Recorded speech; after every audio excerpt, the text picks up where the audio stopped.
what do institutions love? They want things that are safe, non-volatile, and give yield, which is usually what kind of bonds are versus equities. And this is that, right? This is the safest form of crypto. It's just tokenizing something that they already have, treasuries or dollars. It's non-volatile. At least it's as non-volatile as it gets in crypto, and it gives a yield.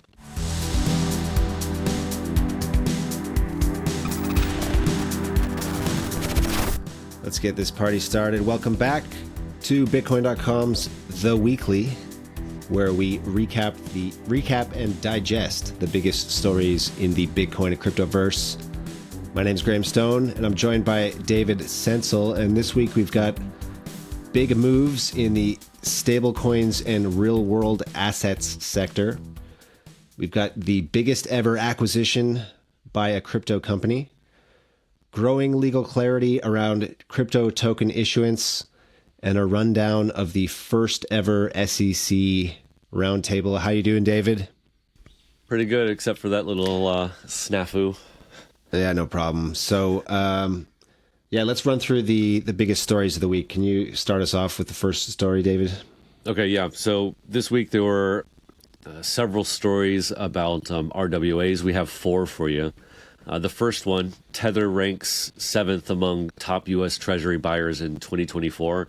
No surprise, really, to anybody who's in crypto. They've been killing it and making tons of money on this. Tether, the issuer of 140 billion plus USDT, has emerged as one of the largest purchasers of U.S. Treasury securities, buying over 33 billion in 2024. This makes Tether a bigger holder of U.S. debt than countries like Canada and Taiwan. Stablecoins, not Bitcoin, extend the U.S. dollar hegemony, Chinese economist warns. So according to this Chinese economist, Zhang Ming, deputy director of the Institute of Finance and Economics at the Chinese Academy of Social Sciences, U.S. dollar-pegged stablecoins are likely to have a, quote, significant impact, unquote, on the international financial system. Ming cites stablecoins linked to the U.S. dollar, a sovereign currency, which he said gives these digital assets the characteristic of the greenback. So again, not surprising stuff if you are in crypto, but this is probably more of a story for people who are not as familiar with stablecoins. I find it very interesting that on the one hand, we've got Tether dominating the purchase of U.S. treasuries, more so than countries like Canada and Taiwan, just behind the United Kingdom. And then meanwhile, you also have some countries being net sellers of U.S. treasuries. For example, Japan and mainland China each selling a net $50 billion in U.S. treasuries over the last year. Now, then at the same time, you exactly. It's just one more thing. You got China. It's not China. It's an academic in China pointing out that, as people have been saying in crypto, Tether, stablecoins, these perpetuate U.S. dollar hegemony, and China is noticing that. And what do they want to do? Create their own version of a stablecoin that's not a U.S. dollar, right? The renminbi stablecoin. Yeah, I would point out 2 counterpoints to this. The first being about the net outflows of certain countries. The one about China has been cited a lot. However, from Red Johnson, he points out that if you actually look into the details of China's balance sheet, they have moved from holding treasuries, U.S. sovereign bonds, to moving into like more local bonds and like municipal bonds. So their actual total amount of holding kind of U.S. debt is roughly the same. It hasn't really fallen. They've just kind of moved it away from treasuries. And so you get this like headline kind of maybe the sky is falling thing. Oh, look, people are scared of U.S. debt. But China isn't really moving away from it. They've just kind of So rebalanced. they've just moved to buying debt at the local level in the U.S. Yeah, and it has a higher yield, right? So a little more risk, slightly more risk, but higher yield. Yeah. Interesting. All right. Yeah. This is a couple months old. I haven't been updated on that figure yet, so it could have changed, but I kind of doubt it. All right, moving on, we have Fidelity seeks SEC approval for Ethereum integrated U.S. Treasury money market fund. Fidelity is seeking the SEC's approval for this new fund. And what the fund is going to do is invest in cash and U.S. Treasuries only. But it does so on-chain, and it creates this new kind of share class, and ownership can be tracked on the blockchain. This is in essence an RWA. It's kind of a new version of an RWA because it's as far as I can tell, it's a closed off system. Like it's a closed system. It doesn't interact with anything else on chain. But presumably this infrastructure could then be trivially opened up and allow Fidelity to kind of interact with anything else on chain, right? But it's at the very beginning of this. It seems to be kind of like a walled garden approach. Seems institutional to me, right? Just dipping their toes in the water. Okay, and this is quite related, I think, to the tokenized treasuries being offered by BlackRock's Buildle fund, which also leverage the Ethereum blockchain. Are those also is that also taking a walled garden approach? I think that's on the Ethereum main chain. As far as last time I checked, it's straight. It's not on Base or any L2. It's just on the Ethereum main chain. So I think presumably you could move it around, but I don't know the details actually. Okay, well, regardless, we have another entrant into the tokenized treasuries market, right? Fidelity, which obviously is a big financial institution. So the significance here, I think, is that, yeah, as we've been saying, more players from the TradFi are entering the RWA game, and Fidelity is the latest example. And speaking of that, you just mentioned BlackRock, the last story, kind of an overview of this area of RWAs. Tokenized treasuries hit 4.7 billion, and Buildle gains 463 million in 8 days. So the market for tokenized U.S. treasuries has increased drastically. It's grown from 716 million to 4.7 billion in just this year, or one year. Buildle is in the lead, and it gained, as I said, 463 million in just 8 days. But there are other players like Hashnote, Ondo, Superstate. They're also seeing increases. Overall, tokenized treasuries increased 566% in the past 12 months. All right. So what does all this mean? So, I mean, it's clear that, to me at least, that institutions are entering crypto via RWAs, specifically stablecoins and U.S. treasuries.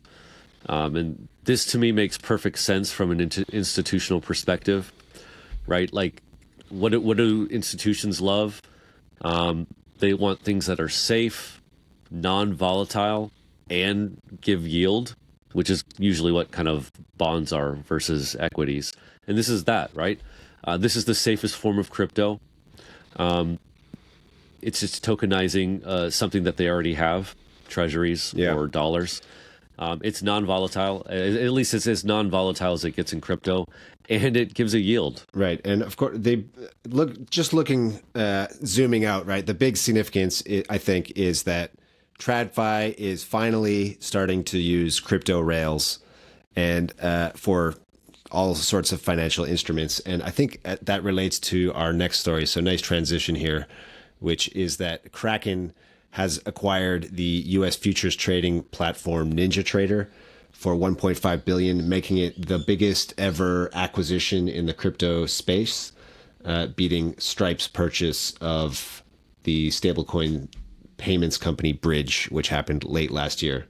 So I've got a quote here from the Kraken co-CEO, Arjun Sethi, and he says, traditional markets run on post-World War II 1950s banking systems, exchanges that close at 4 p.m. ET, and settlement delays that take days to resolve.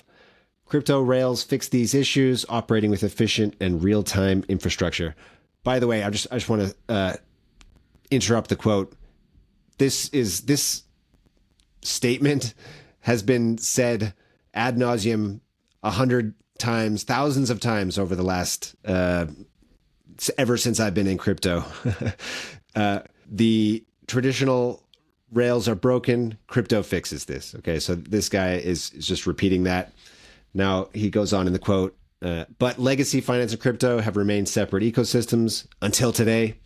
And this transaction is the first step in our vision of an institutional grade trading platform where any asset can be traded anytime. So I think this is the real significance of this. Kraken is saying, look, we're making a play here to enable, ultimately, they're starting with futures, but ultimately to enable stock trading on crypto rails. Yep. And I think we've talked about this before on maybe token narratives, but yeah, this is going to be, I think in the next year to 2 years, especially since Trump has come in and kind of paved the way for regulatory clarity, you're going to see all the major traditional finance players kind of jump into this game, right? Because who wouldn't want a piece of this action? Well, I think that sets up, you might call it a battle that we're about to see here. Is it going to be the traditional finance companies, the TradFi big boys like BlackRock and Fidelity, who dominate this space? Obviously, they're making moves. Or is it going to be, call it a crypto native company like Coinbase or Kraken, who is ultimately successful in getting the mind share and everything in place? I think that's a battle line that is being drawn here. Yeah, just as a side note, I have two things that weren't planned for this, but at DAS, that was last week, the Digital Asset Summit, one of the takeaways that Yano, the co-founder of it, said was he thinks the feeling from people he talked to at that event was this is the year of M&A, right? Mergers and acquisitions. And you can kind of see, I mean, this is a story basically about that, right? And that's what you're going to see, dude, is you're going to see companies from both sides. From the traditional finance side, acquiring crypto native companies, and crypto native companies trying to acquire traditional finance companies, kind of show up where they're weak. And to your point, see who comes out on top. My guess is that you'll probably have a mix, and BlackRock will most definitely succeed, but it'll probably be a lot safer product. You're not going to see them get into shit coins like, offering fart coin to their customers to swap into whatever. And then you might have, I think you'll probably have success from a company like Coinbase, which is the other point I wanted to bring up. Have you heard the rumors that they're trying to acquire Deribit, which is a crypto options? Yeah, it appears that they're in talks to acquire Deribit, which is a crypto options company. Apparently, they make up like 80% of all crypto options. Still, that's on the crypto side, but it means that Coinbase is expanding out from their core offerings. By the way, that was Jason Yanowitz you were referencing, That's right. I believe, co-founder of Blockworks. Blockworks, yeah. That's and right. They hosted DAS. Digital Asset Summit in New York. All right, moving on to our next story, which is the SEC Crypto Roundtable. David, could you line this one up for us? All right, yeah. So this is this just happened recently. Okay, so the first ever SEC Crypto Roundtable. Can't believe it's like the first one, of course, because the SEC thought crypto was kryptonite, so they didn't really mess with it. But here we are, new world. the SEC, the U.S. Securities and Exchange Commission, hosted its first crypto roundtable. It featured 11 legal experts who were there to discuss securities laws and crypto. Acting Chairman Mark Ueda and SEC Commissioners Hester Pierce and Carolyn Crenshaw delivered statements before the panel spoke. And then Troy Paredes, founder of Paredes Strategies, moderated the panel of 11 legal experts on the intersection of crypto and securities regulation. And the panel talked for 4 hours. Good Lord. So it was quite interesting, apparently. So immediately from the opening remarks, it was clear that there was division amongst the participants who were pro-crypto or anti-crypto. Ueda and Hester Pierce struck optimistic tones and were more lighthearted, while Carolyn Crenshaw, who was a Biden appointee, was kind of dire and apocalyptic, warning against changing laws to accommodate crypto. And that was just the opening. As for the panel, you had crypto critics like John Reed Stark, Benjamin Shiffman, and Lee Rayners, who argued that most crypto assets clearly fall under the Howey test definition and should be considered securities. That's old news, right? We've been hearing this for years. I personally like John Reed Stark. He's a great follow on Twitter. I've followed him for at least 3 or 4 years, and I think he says a lot of good things. But again, they've been saying this for a long time. On the other side, you had pro-crypto lawyers advocate for, quote, regulatory humility, end quote, with some suggesting that the Howey test may be outdated for evaluating these kind of new digital assets. I think irrespective of what was actually said at this crypto roundtable, I think the real significance of this is, I think, as you alluded to at the start there, they're actually at a table talking, and there seems to be rational discussion of the points. That's right. And therefore, we might actually get to something that makes sense here, rather than what we've seen over the last, whatever it is, 8 years of just like gaslighting by the Gensler admin of the SEC under Gensler. Can you believe that he, after being ousted from the SEC, he's going back to MIT to teach financial services? I can't believe it. Anyway, yeah, I agree with you. I agree with you completely. And just the fact that you're getting legal experts who are not SEC commissioners to go out in public to debate whether it is a security or not, and not have this like closed door behind, without any kind of public oversight or view into their process, is a breath of fresh air. And it's for kind of law or financial nerds, it's quite interesting to see to hear some of this argumentation. Whether these things are securities or not. Honestly, it's difficult. I think it's a difficult thing to do, but the hope is within the next 4 years, hopefully much sooner, we'll have like kind of clear codified rules, or maybe like even an improved upon modified Howey test to really make it concrete. How do we classify these digital assets, right? Because even now it's not clear. And this roundtable shows that it's not clear. Yeah.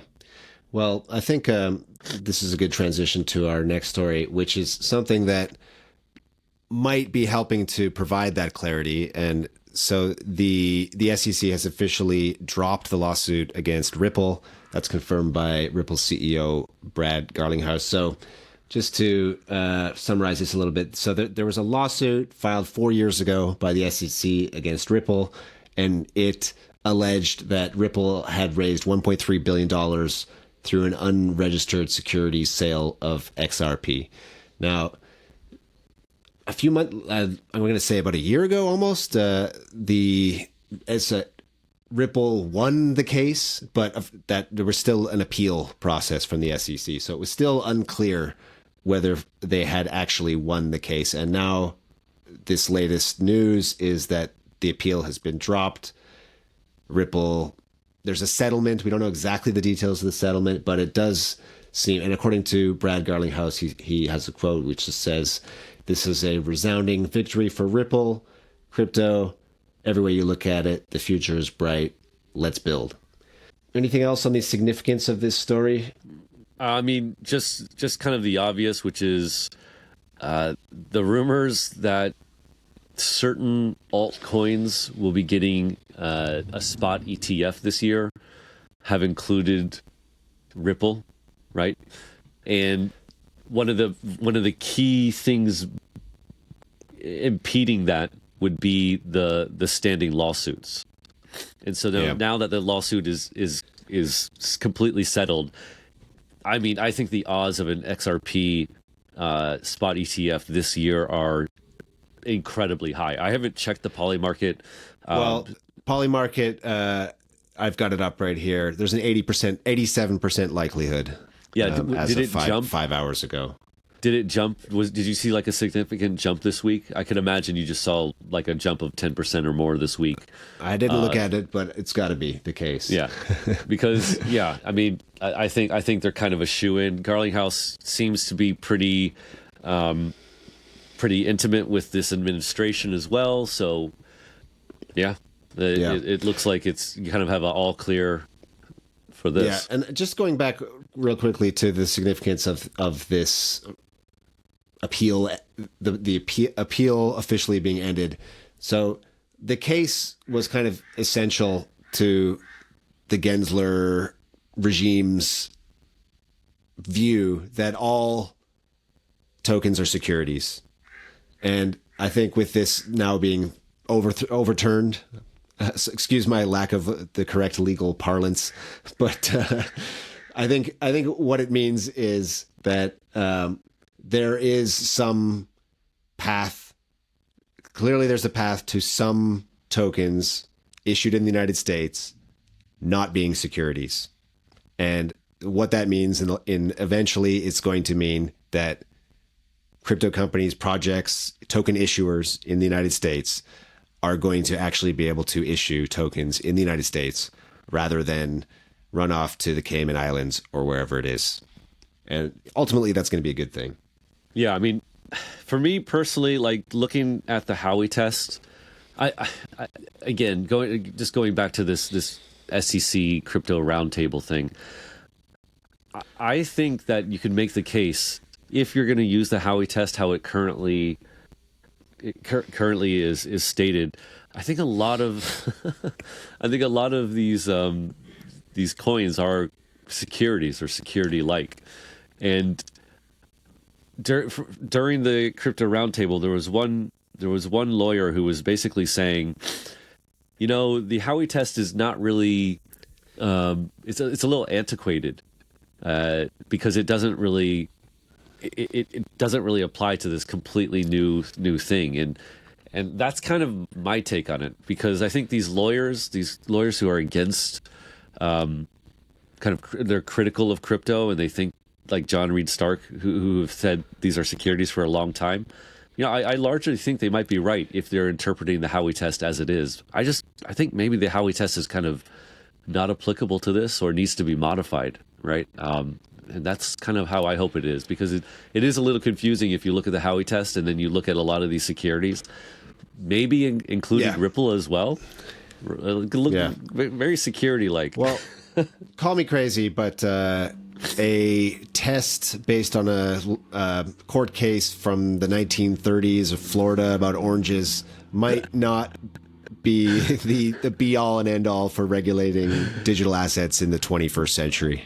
I agree completely, but then you need to do something, because it's gonna constantly cause problems for people like lawyers who have to interpret the law, and they have these. Yeah, so hope Okay, I think for our last story here of the week, we've got some clarity, it seems, coming out of the SEC, some guidance issued relating to proof of work mining. And so basically, one way to interpret this is that officially, well, it's guidance. So it's still the facts and circumstances of the case will always matter, but Bitcoin miners are not issuing securities. The SEC concluded that miners' profits stem from their own computational efforts, not the managerial work of third parties, making such rewards as, quote, payment for services, not securities. So that was that's part of the statement from the guidance. Of course, the sole Democrat on the commission, Caroline Crenshaw, who you previously mentioned, pushed back. Biden I think appointee. she says, yes. So this non-binding statement generally applies to mining, except when it doesn't. So she's basically saying, don't rely on this guidance. You're not out of the woods. You might be, by mining, issuing securities. So when is the U.S. government going to get into the Bitcoin mining business, Graham? I don't have a view on that. I could totally see it. I mean, it would be one decent way for the government to, for example, collaborate with utility companies, which are highly regulated anyway, and then to add to the strategic Bitcoin reserve. So, I don't know. Yeah. All right. I think that's it for this week. So thanks, David, for your thoughtful insights, as always. And that's it. And you too, sir. Thank you, sir. Please smash some of those buttons or whatever and light us up in the comments. And we'll see you next week. Thanks for watching.